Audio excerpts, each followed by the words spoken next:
Hey everybody, it's Doug here. Welcome back to the channel. Welcome back to my continued unboxing, epic unboxing episodes, Mystic Eye epic unboxing thing of Marvel United and all the massive amounts of stuff that came with it. In the last unboxing, now you've already seen the base game. I played it on my channel, mainly on Tabletop Simulator, but it gives you a good idea. Then I showed you all the Kickstarter add-ons in the first episode, which took up the entire thing.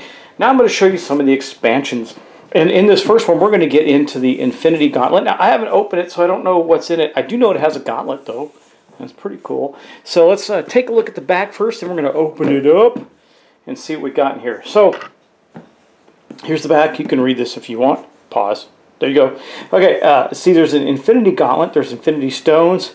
And then there's of course, Thanos, Proxima Midnight, Ebony Maw, and Black Dwarf. And now the only one that's in that, missing from that, but is in the main big giant box is Corvus Glaive. And so in this one, I assume you're doing this looks like just a villain box. It doesn't look like there's any heroes in it, because I suppose they come in like other things, like you can apply any heroes to this. But I have to think there's some different rules. So let's take a look and see what's inside it. I'm really curious to see how they've done this differently. Okay, here it is without the plastic. So let's take a look and see what's inside. It's not as heavy a box as some of them, but that's okay. I think there's a lot of cool stuff in it regardless. It doesn't have to be heavy to be cool. Anyway, these are the rules. So there's a couple pages of rules to it that add to it. It does look like it does some things slightly differently, though not much. It looks like the only thing that's really different in the layout is the gauntlet itself. And I don't know, I'll have to read through it. It looks like there's a mission guide. I see there's multiple missions. So yeah, the first 3 games you're going to fight against, it looks like one Infinity Stone. Okay, I see. You're going to try and collect all the Infinity Stones. So you're going to play multiple games in this one, in this set to collect, and you're probably taking on multiple bad guys, right? And I suppose these are the locations. Super cool. Let's take a look at the locations that we have in this set. Hala, okay. I don't know how well, I'm not going to explain the rules in here, but this is for civilians and thugs, and then the completing the task here, the challenge that's here. End of turn, you may swap a card from your hand with one on your face. So that's normal. Nidavellar, and I can never pronounce it right, but that's where the big giant forge is. If you saw the movies or read the comics, if you saw the movies, this is where Thor's axe was forged. The Sanctum Sanctorum, that's where Doctor Strange is, so that's pretty good. That's the symbol on the top of his place in New York. Asgard, you know what that is. Vormia, I think that's where the Soul Stone was, if I recall. And of course, there's New York, because everybody attacks you New York, and that's the way it goes. Wakanda Fields, you remember that from the movies. It seems like they've taken a lot from the movies. Sanctuary, but we know the Sanctuary was, well, not going to spoil. Thanos' Palace, pretty cool. The Quantum Tunnel.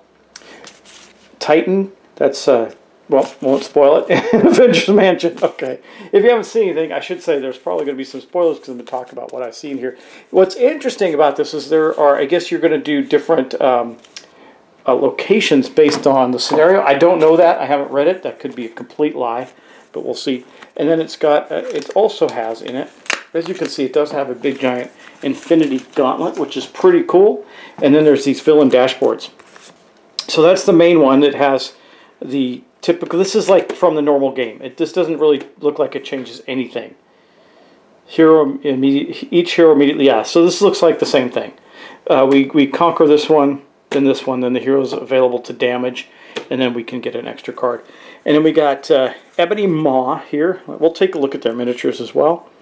Heroes with any crisis tokens must play their hero card randomly on their turn.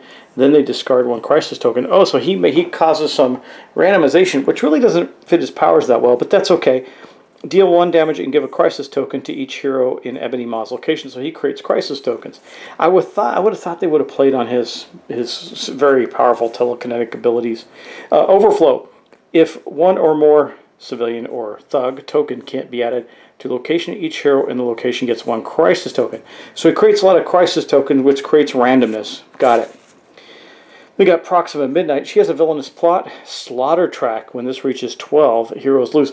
Slaughter Track, I think that's kind of telling us what's going to happen. So on her BAM, see, he doesn't have a... Well, his BAM is deal 1 damage and give a crisis token. But she doesn't have any special rules like this one does. Okay. Deal 1 damage to each hero. Proxima Midnight. In Proxima Midnight's location. Discard all civilians from her location and increase the Slaughter Track by 1 for every civilian. So, kind of like the Red Skull, but more powerful. Okay, Overflow. If 1 or more Thug tokens can't be added to location, deal 1 damage to each hero. If a civilian token can't be added to location, increase the Slaughter Track by 1 for each that can't be added. And then when she hits the Slaughter Track, you lose. Okay. Then we got Black Dwarf. Special rules: when a hero is KO'd, Black Dwarf doesn't activate his BAM. Instead, he plays another Master Plan card. Okay. BAM. Deal 1 damage to each hero in Black Dwarf's location. Overflow. If 1 or more civilian or Thug tokens can't be added to location, deal 1 damage to each hero. So he's just a brawler. And then, of course, there's the big bad Thanos. How's he going to go? Let's see. He's got a lot of health at 4. I don't know if that's the same for everybody. No, it's definitely not. He's got more health. Yeah, he's got more health than all of his other guys at the different levels. And that's number of players, if you don't know. When a hero is KO'd, Thanos doesn't activate his BAM. Instead, hero is eliminated from the game and replaced by a new hero. Wow. He kills him flat out right. Okay, BAM. Deal 2 damage to each hero in Thanos' location. 1 damage to each hero adjacent. So he's spreading the damage out by quite a bit. Each Thug token that can't be added to location, turn the leftmost civilian token in that location into a Thug. Okay, if 1 or more Thugs can't be added to location and there are no more civilian tokens there, play another Master Plan card. Okay, so he's got Master Plans. I've seen that in some other things, probably in the rules. Villainous plot. The heroes lose if the number of heroes eliminated from the game equals the starting number of heroes. So he's basically crushing up the heroes and spitting them out. All right, well, let's take a look inside the box. So it's got a nice insert as normal. The inserts in these games have been pretty nice. Here's the Infinity Gauntlet. Oh, I thought it was thick plastic, but it's kind of cheesy, cheap plastic. But that's okay. It's kind of like, you remember those old, like, you'd go get those old masks at the dollar store, the old Halloween masks that were plastic that had a little rubber, or I don't know, little piece of string or something they'd put around your head. That's what this is made of. So not the greatest, but it's okay. For the game, it'll be more than fine. And as you can see, that goes right. Here's the deck of cards. And again, I don't know how it plays. We're going to open up the cards though, and look at the minis, and have a party of some kind or another. Okay, all right, here we go. These are the cards. We'll pull out Thanos's first, since he's on top, and Thanos's threat cards. Here those are. Okay, so we'll start with Thanos himself. Okay, so this is his stuff. Lots of BAMs and Thugs. Does he have a BAM on every card? No, there we go. Didn't have a BAM on every card, but he certainly has a BAM on most of them. Thanos' Mercy, discard 1 civilian from Thanos' location and from both adjacent locations. He's got a couple of those in there. Mad Titan, Thanos heals up to 5 health up to his starting value and deals 1 damage to each location. That's pretty good, and he's got 2 of those cards. So Mad Titan cards in there, and then he's got, oh, I see. So Corvus Glaive in this set is a henchman that would go on is a threat around the board. Add 2, so when you land on him, he adds 2 henchmen to the location. 2 thugs rather. Then you got Proxima Midnight. Well, hold on. I guess, I don't know the rules on this yet, but I guess if you're not playing the villains, then these would be just the cards that you have. And then you have Black Dwarf, so when you're an Ebony Maw, and then Chitauri, those are, the Chitauri are the monsters that he used in the movies. And then Chitauri. So you got 2 of those, and the rest are the bad guys. So that's him. So this is interesting because let's put him aside for a moment. Let's take a look at what one of the other ones do, because I haven't read the rules, so I'm kind of guessing at how this plays out. Let's see. So you got this is Black Dwarf right here. His cards. So what does he got? Super tough. Super tough. Chain Hammer. So he's got just cards that allow him to do things. His threat cards. And he's probably going to have a lot of damage. BAM. when he lands on a place. Yeah. Probably not a lot of special things, right? Let's see. Axe Swing, deal 1 damage to each hero in Black Dwarf's an adjacent location. He's got 2 of those, and then Healing Factor.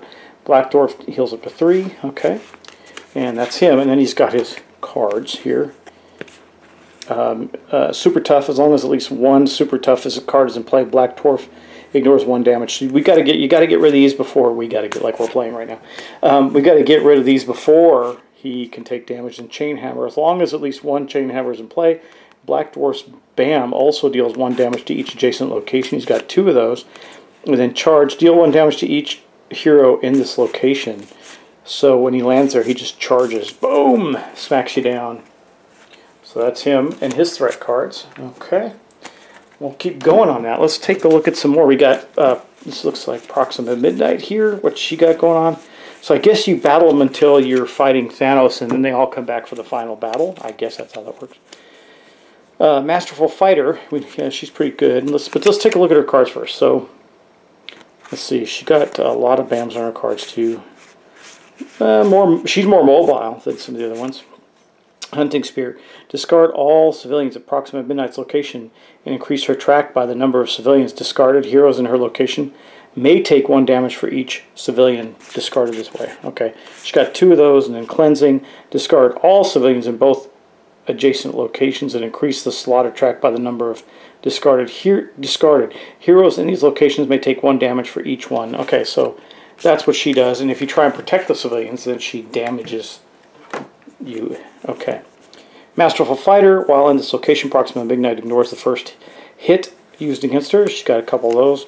Prisoner Camp, each civilian in this location requires 1 extra heroic action to rescue. She's got 2 of those. And then Tactical Support, heroes in this location suffer 1 extra damage whenever they take damage. So, okay, so she's pretty straightforward, actually. Nothing crazy there. Let's look. Maybe my thing with Ma is maybe he has some better stuff here. I don't know. We'll see. Okay.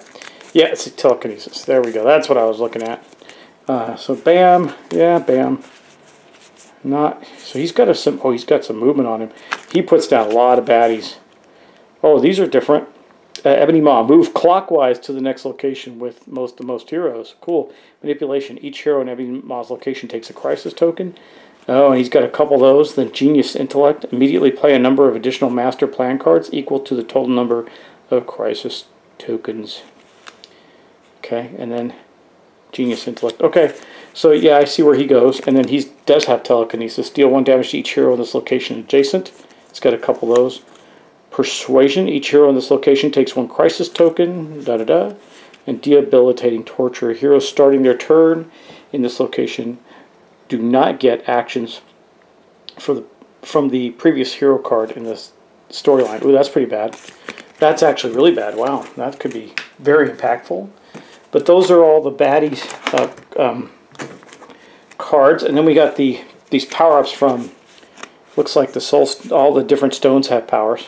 If Thanos gets them, and I guess if we get them, then we get stuff, right? I guess. I will have to see how those work. I don't know, but they look like they have heroes on them, and they give you different things on the back. So I assume that if you can complete these, it'll give you something.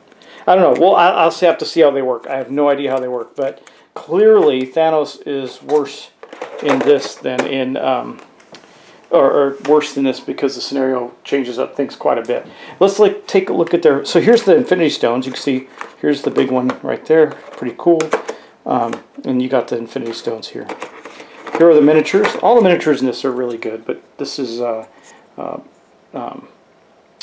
whatever his name is, Black Dwarf, Black Star. I can never remember. I should remember because I know these characters pretty well, but I'm not remembering. Black Dwarf, yeah. Though he's not much of a dwarf with his big giant axe. That's him. Pretty cool. Here's Proxima. Their spear. Pretty cool as well.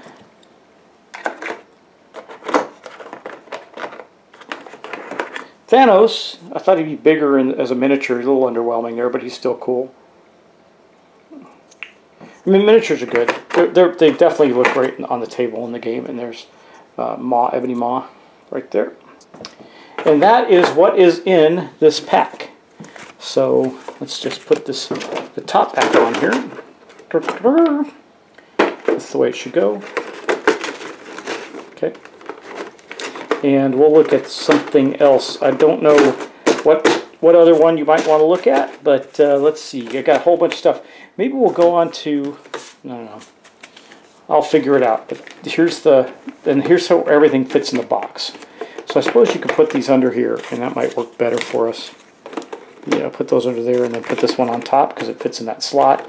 And then these should, there they go. They all do fit in there quite nicely, which I do like about the boxes for this game. They fit nicely in it. Again, we'd have to read the rules to play that, but that's cool. I don't know the rules. We'll figure it out. I didn't look at them yet. We're just looking at the stuff. All right, let's move on. Since we're on the spacefaring theme for Marvel Universe, we'll continue on with the Guardians of the Galaxy remix and see what that gives us. It does give us some additional heroes in Star-Lord, Groot, Rocket, and Gamora. And we saw that Drax was actually in the big box, so you could substitute him out. It does look like the main villain in this is Ronan, and I'm sure he's got some other stuff. This looks like this is pretty standard, like it's just going to give you another scenario to play instead of, like, the ones I think are very different are the Infinity Gauntlet and the Sinister Six. I think those ones play very differently than the base game, where it looks like this one, we're about to find out, just enhances the base game and gives you kind of a specific set of locations and everything related to the Guardians of the Galaxy to play. We're about to find out, so that's all good. Yeah, there's one set of some additional rules, Plan B challenges. Yeah, so it's not going to change much, but there are KO tokens in here. We do see KOs a lot in the game. And here is the stuff underneath. So this is Ronan right there, pretty cool. Then you got Star-Lord. I don't know if you see that clearly enough. Let's get a closer. Star-Lords. These just itch to be painted. They're so cool. There's Rocket. They're really good miniatures. And I don't mind that they're all cutesy. That makes it more, I don't know, it's different. Groot. They're cartoony. And Gamora. Pretty nice. Alright, then there's another set of locations. We'll take a look at those. And again, there's only going to be one villain, so it's not going to change that much.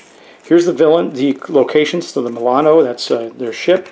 Nowhere, you know that from the stories as well. Kandar, rather, that should be Kandar, where Nova's from. I feel like there's another one under here. Nope, just thick. Okay.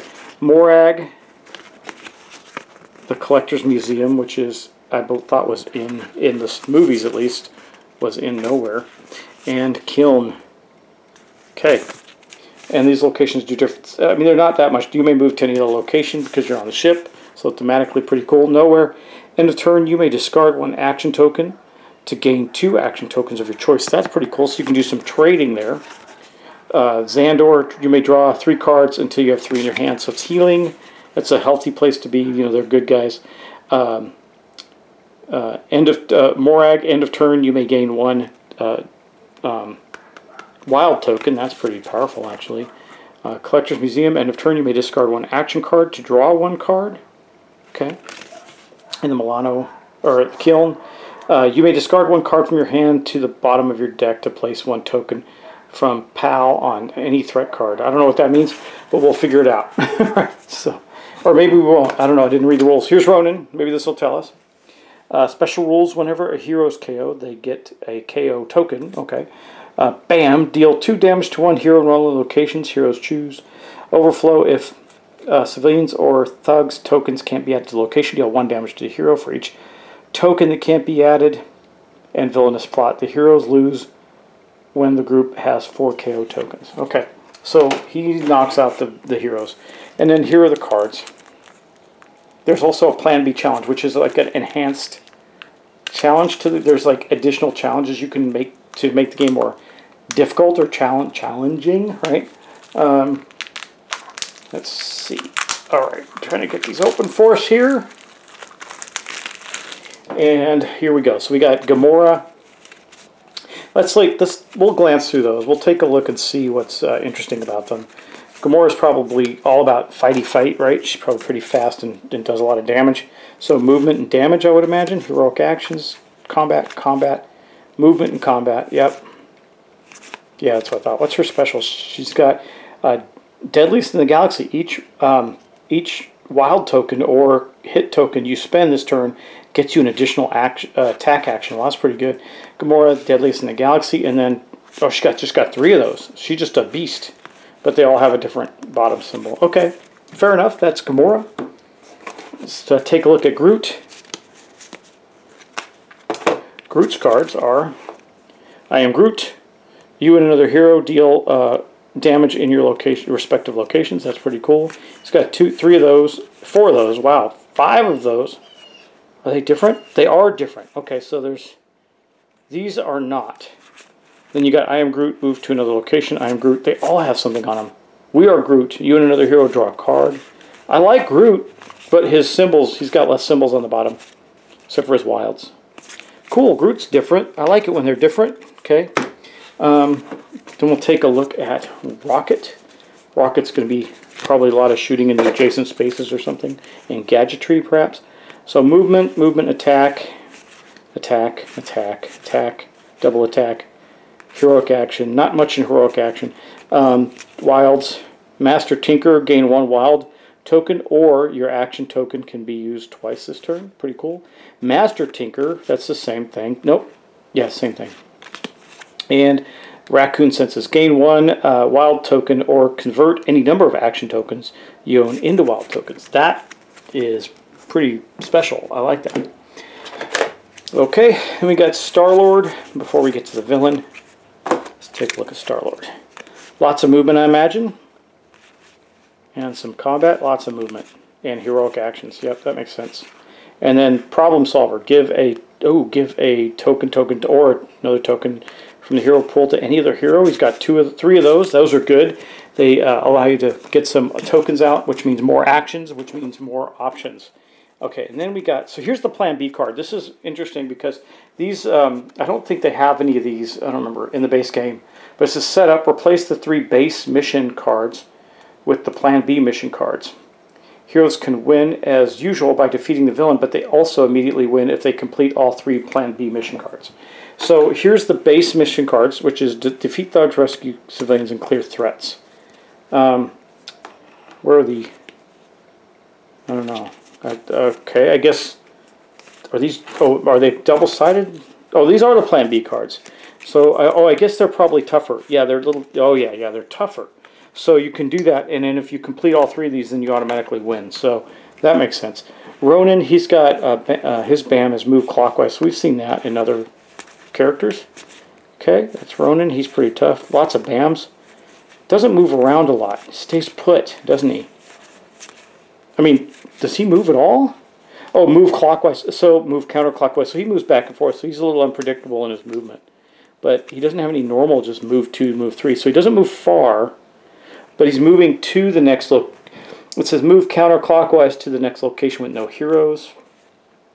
Move clockwise to the next location with any heroes. So he's moving to different locations at random. A little harder to predict. He's got his threats are jailbreak. Heroes using movement to leave this location must use 2. That's typical. Each thug on this location requires 2 damage to defeat. We've seen that one before. Space ambush. Heroes starting their turn in this location take 1 damage. Okay. Well, so that's our guy Ronan. He's not that tough really. He's pretty simple to defeat, I think. Anyway, we'll put those back. You know what? We do have a couple of tokens. Let's just bust those out and put them in here where they belong. And here, the KO tokens. So, you know, if we take 4 KO tokens, we lose. I remember losing more handily if we just lose people. It's kind of crazy. But anyway, we'll put these 2 folks in here. So that's basically it for the Guardians of the Galaxy set. Pretty cool. I'm digging it. I do like it. It's pretty neat. Let's see, we got the locations here. Boom. Got to get them all in there. And again, I'm showing you this because they usually set pretty neatly on the game. And then you just put this on top of it and you're good to go. Alright, and again, just one pages of rules. That's not too bad.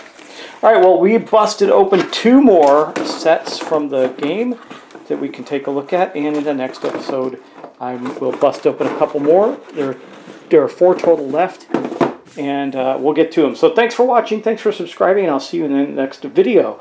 Take care.